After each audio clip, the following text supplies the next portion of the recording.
We are now joined by the number 4 ranked UFC heavyweight, Derrick Lewis. Derrick, thanks for joining us today. No. Our first question goes to Augusto German-Nies-Gay with Somos MMA. Your line is open. Hi, Derrick. How are you? Terrible. How you doing? Fine, thank you. Cool mask, by the way. I like it. Thank you. Derrick, your last fight was in February when this COVID-19 situation wasn't so big, at least inside the UFC. I mean, there weren't all these procedures and tests before the fight. So how are you living this atypical fight week? You say that one more time? Yeah, I was asking, how are you living this atypical fight week? Living? How's this fight week compared to the other? This fight week I'm usually in the room anyway, so it really doesn't matter. I'm always in the room during fight week. I really don't associate with people outside of my camp. So it's really just another fight week to me. And what do you do to kill time in your room? To kill time, I just talk to my family, my kids, or I just watch Netflix. Cool. Did all the pandemic context affect your preparation for this fight? Not at all. It really just helped me actually. I brought a bicycle and I've been cycling a lot early in the morning, like doing 20 miles a day. So it really helped me a lot. And my final question is, what kind of fight do you imagine for Saturday? Where are going to be the keys for your victory? I think you'll see something you haven't seen from me in a long time in the inside the octagon, that I'm going to come out balls blazing. Okay, thank you very much, Luis, and good luck on Saturday. Thank you. We'll go next to Gustavo Faldon with ESPN Brazil. Your line is open. Hi, Derrick. How's it going? Terrible. Why terrible? At least you care. The other guy didn't care. At least you asked him. No, I've just seen if you care about me. That's all. Okay. After your last fight, Derrick, you said that you had a health problem. It was a matter of like life and death. Can you share with us what was that and how are you feeling? Are you feeling healthy right now or not? I'm feeling a lot better now. I really can't talk about the health problem still, but I'm feeling a lot better now. I haven't had any issues with that problem. But can you keep fighting without any problems or? Yes, I could continue fighting. I went to the doctors numerous of times, different doctors, and they all told me that it's fine. It's a normal thing that happens with guys my size. That's all. But you're not at life risk anymore, or are you still? I'm not at life-threatening risk anymore, no. Okay, and what can we expect from you from this fight on Saturday? Something crazy, something different. You'll see something different from me that you haven't seen before. That's all. So, but what can you say? You're gonna go like to different strategy? You're gonna go for a knockout? You're gonna go to the ground game? I'm just going to be more active. It'll be more active for myself instead of just being patient and waiting the last 10 seconds of the fight. I'm going to be more active this fight. That's all. Okay. Thanks, Derrick.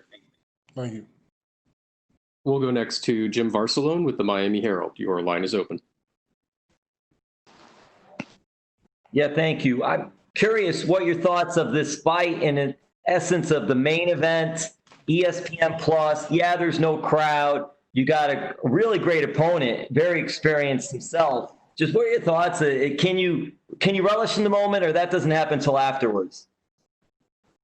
I don't care about the moment at all. I'm not in it to be famous. I'm not in it to please the crowd and stuff like that. I'm in it just to take care of my family. I don't care if there's fans there or not. I'm not doing it for the fans. I'm doing it for my family.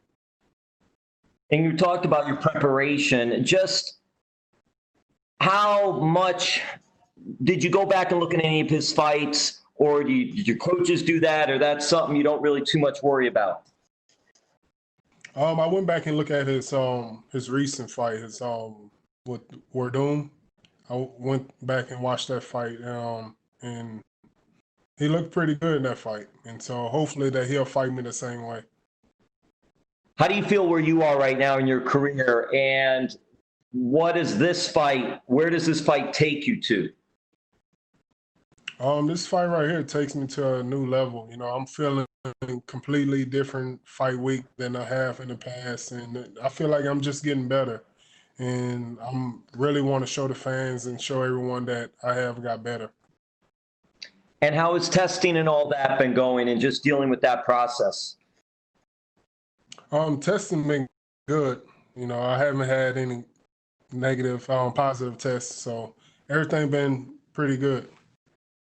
And also, I read this, I hope it's right anyway. You were going to be boxing or did box, and you were under the tutelage of George Foreman. Is that accurate? And if so, what has George meant to you? Yeah, that was like years ago. Yeah, I was training to be a boxer first with George. But I felt like MMA was more for my type of style, and so I just went ahead and stuck with MMA. And George, he's a good guy. You know, he reminded me more of my grandfather whenever I met him. You know, that's about it. All right, and then last for me too, I'm just curious, with you being in the Houston area or fighting out of Houston, I know there's a famous pro wrestler, Booker T, that does a lot in the Houston area. And I'm just curious if you ever met him, and if even later on down the road, if pro wrestling is something that might be in your works. Yeah, if I do pro wrestling, if they pay me pretty good, I do it. But I'm not about to do it for no $5,000, $10,000 or nothing like that. But yeah, I met Booker T. He's a great guy. You know, I've been on his show a couple of times as well as podcast. Yeah, he's really good. Good guy. All right, listen, hey, all the best on the big fight, and thank you. Appreciate you. Thank you. We'll go next to Alistair Bishop. Your line is open. How many we got? Derrick, how are you, sir? I'm all right. How you doing? I'm fantastic. Thank you. Thank you for caring as well. Yeah. My first question, you mentioned just now that you were going to come out balls blazing. Do you think that in your last two performances, you've been a bit trigger shy? Yes, I've been trigger shy. It's just that I'm coming in. I was a new creature those fights. You know, different type of body coming into the octagon, feeling different, lighter, feeling faster, and just wanted to test it out. And now that I tested out full force and going all 3 rounds in my last 2 fights, and like I feel like I'm more comfortable that I could really let loose in the first round and not gas out. So that's what I plan on doing Saturday. And do you think with a marquee sort of win or a big statement win, you can start to climb your way back up to that title contention? It doesn't really. It really don't even have to be a dominant performance. You know, just a win would keep me in line. You know, because Francis and the dude Blaze, they might get a title shot before me. You know, so and we'll just see how everything goes from there. You know, I'm not really focusing on the title. Just going back to the statement of balls blazing, I mean, we all know the famous post-fight speech. Have you since found a cure for your hot balls and how to deal with them? Not yet. I'll probably go to Russia after this and see how cold it is out there. I think it's wintertime out there in Russia, isn't it? I think it's always winter in Russia. Okay, I'll see if my ball's still hot after this fight in Russia. You mentioned George Foreman there. What sort of role would you say a guy like George Foreman played on your career as a young guy? It was just a brief. I really didn't know George like that. It was just a brief, like in and out of the gym type of moment. You know, I talked to him a little bit, and that was it. And I was really dealing mostly with his manager. Okay. And the last one from me, obviously, Aleksei, we know, has some freakishly good submissions. The only guy ever to submit you was DC. Does that give you confidence in the fact that you have the ability to keep the fight where you want it? Not really. I've been in crazy type of training matches as well. And I know pretty much good jujitsu and how to get out of crazy stuff. And the situation with DC was just one of those moments that I should never took my time trying to get up. I gotta explode. If I'm gonna give my opponent my back like that, I gotta explode. Can't just take my time. And it was the reasons why they ended up like that. Fantastic. Thank you, sir. Best of luck. Thank you. We'll go next to Gabriel Gonzalez with Cage Side Press. Your line is open. Gabriel Gonzalez. No, not quite, but I get that a lot. Oh, okay. I'm about to say, I thought you about to talk shit to me then. Not at all. I'm way better looking, man. Derrick, how you doing? Are you feeling better now that you got a few interviews in? No, not really. I'm really getting aggravated the longer the interview going, because I was watching Family Guy in my room. Y'all messing me up. All right, I'll make it quick. We're going back to the balls being hot. I saw that fans are posting your cameos, and they're asking you to say that. What other crazy stuff do they ask you to do on Cameo? I hated doing Cameo, by the way. And even I started hiking the price up, and they still was trying to get me to do cameos. And I really had to change my number just because of Cameo. The craziest thing they asked me to do was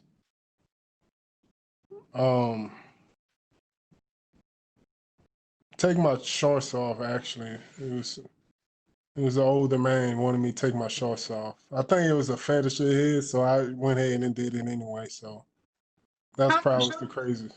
How much did he offer to pay you? He did $100. I didn't mind. It was fun at that time. Everyone's talking about you looking fit, man. I gotta know, what do you order at Popeyes to keep getting slim? That's the Black Beast. I haven't ate at Popeyes in a while. My family eat it, but I really don't eat. But whenever I do, I get about 4-piece chicken strip, spicy, biscuit, fries, and red soda. Awesome. There's a lot of stuff going on at heavyweight. They're about to fight for the title. People talking about maybe John Jones coming up. As a guy who's right there in the mix, what are you looking forward to most seeing as a fan? As a fan of who? Or just as a fan of the sport in your division, what do you want to see happen? I'm not a fan of the sport. I'm not a fan of the division either.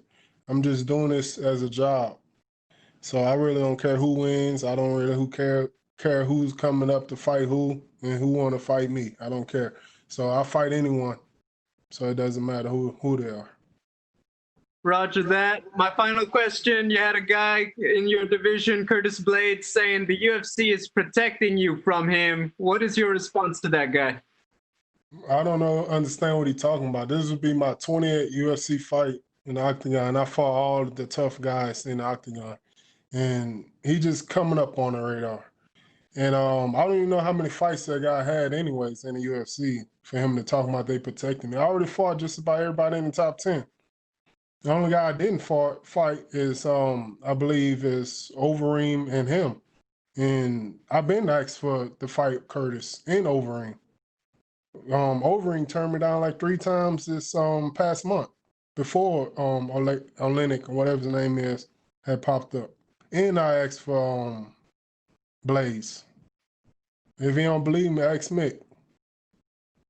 Gotcha. Well, Derrick, appreciate it. Enjoy the rest of Family Guy, man. Thank you. We'll go next to Yaroslav Stepanov with Sport 24. Your line is open.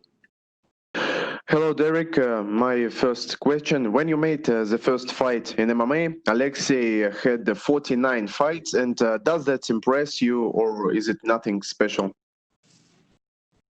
What? Say it one more time. When you made the first fight in MMA, Aleksei had 49 fights in MMA, and does that impress you, or is it nothing special? It's nothing special. That's good for him that he had 49 fights when I made my debut. That's great. He's been fighting, he's 43 now? 42? Yeah, 43. And he's still fighting, so that's pretty good. That's really motivation that if everything is not going good in my financial situation, that I could still be fighting in my 40 when I'm 43. And so I'm looking forward to it if everything don't goes right, you know. And in 1996, Aleksei made the first fight in MMA. You were 11 years old at the time. And do you remember what you did at that age and at that time? Yeah, 11 years old. I was getting my ass whooped by my mama around that time. So I wasn't even thinking about no MMA. I was just thinking about some help. Like telling my mom I'm sorry for being bad at school. That was about it. And Abraham Kava is your manager. He was also the manager of Aleksei, and Aleksei said that he stopped working with him. Did this situation affect you in any way? Maybe you have discussed this, Kava, about this. Oh no, it didn't affect me at all. I didn't care. It doesn't matter who managed who. You know, it's the manager's not in there that's going to be fighting. So I don't really care. I just found out that they was managing him. So I don't know. I don't know what happened between them. And my final question, what happened to the food container you spat in? Alexia got it. Okay, thank you. Thank you. No problem, no problem. I got more if you want some too, if you ask them. We'll go next to Julian Kiewicz with Independent Media. Your line is open. Hi, Derrick. How are you, brother? Hey, how you doing? All right, I won't keep you too long. I know you're in a hurry. I just want to know from you, has it been tough being away from your family in this pandemic, and has it affected your mental capacity in terms of just preparing, thinking of your kids more in the time? Say that last part again. I just want to know, has it been extra tough for you preparing for this fight in terms of being in the pandemic and obviously thinking of your kids also at home? Oh, not at all. I come in every fight just about the same mentality. Just kill or be killed. I'm go out there and just fight hard as I can. You know what I mean? And now that I'm in way better shape, that I could really believe that I could finish him in the first round and go out there and like push the pace in the first round and get him out of there. And just tell me your ritual before leaving the hotel. Are you going to give your kids maybe a video call or chat to them on the phone and just see what's up before you're heading to the fight? Yeah. No, say that one more time. I mean, in time before you head off from the hotel room to the octagon, or would you be calling your kids and just doing a video call, chatting with them? What is it like with your kids? Do you have a ritual speaking to them before the fight? Oh yeah, they do that every time. Every fight, I always video my kids. They always say, "Good luck, Daddy. Hope you win your fight," and stuff like that. They say the same thing over and over like robots. You know, so it always gives me a little motivation. Because if I lose, they'd still talk crap about me. Even if I win, my kids will talk crap about me before the Russian trolls get in my DMs and start speaking their language, talking crap about me too. So you say the banter runs in the family? What's that? You say the banter runs in the family, eh?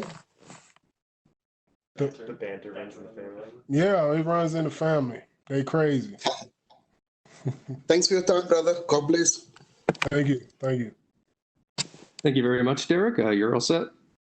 Thanks.